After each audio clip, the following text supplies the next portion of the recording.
এরা ৭১-এর স্বীকৃত রাজাকার, ওরা পাকিস্তানের দালাল, পিন্ডির দালাল। এই জামাতে ইসলামী বিএনপির হাতে পায়ে ধরে দুইবার সংসদে দানের শীষ মার্কা নিয়ে কয়েকটা সিট পেয়েছিল। আমাদের রাজনীতির বয়স প্রায় ৪০ বছরের উপরে।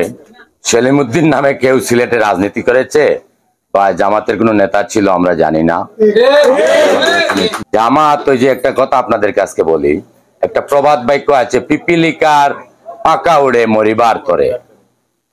এই জামাতে ইসলামী যারা এখন একটু ওই যে সুযোগ পেয়ে ফালাফালি শুরু করছে, তাদের সম্পর্কে একটা বলি, এরা ৭১-এর স্বীকৃত রাজাকার, যুদ্ধাপরাধী।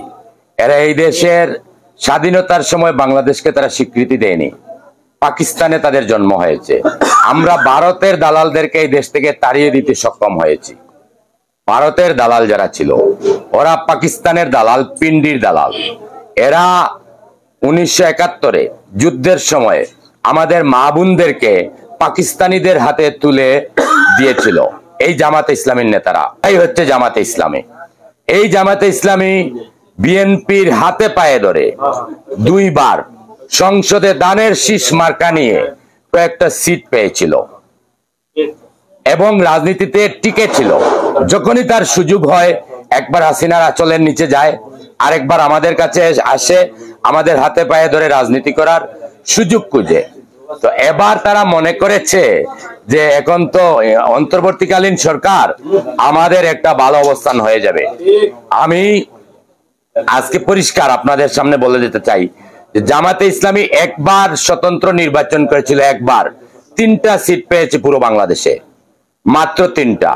আমরাও দেখতে চাই জামাতে ইসলামীর কি মুরদ আছে, কি সক্ষমতা আছে।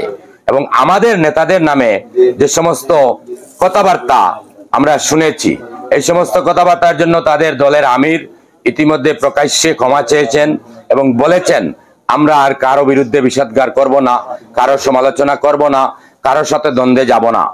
আমরা তার এই বক্তব্যকে সাধুবাদ জানাই।